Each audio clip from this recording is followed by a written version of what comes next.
soo gashay aqnaa gabdho iyo war 190 qof soo baxdo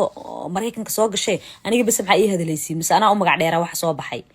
mideeda kale waxa inii sheegay nin walba wuxuu milyan ana bixiyay islaanka lacagta looga qaadnaa gabdho iyo wiilal lacagta yaa laynaga qaadanin aqligeyga iyo maskaxdeyda iyo lacagteeda ay keenta aan qof bil aadan ima keenin ma fahanteen marka ishiina iga leexiya ana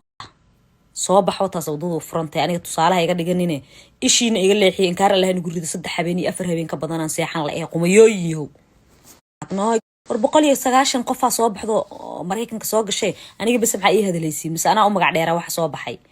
mideeda kale waxa inii sheegay nin walba wuxuu milyan ana bixiyay islaanka lacagta looga qaadnaa gabdho iyo wiilal lacagta yaa laynaga qaadanin aqligeyga iyo maskaxdeyda iyo lacagteeda ay keenta aan qof bil aadan ima keenin ma fahanteen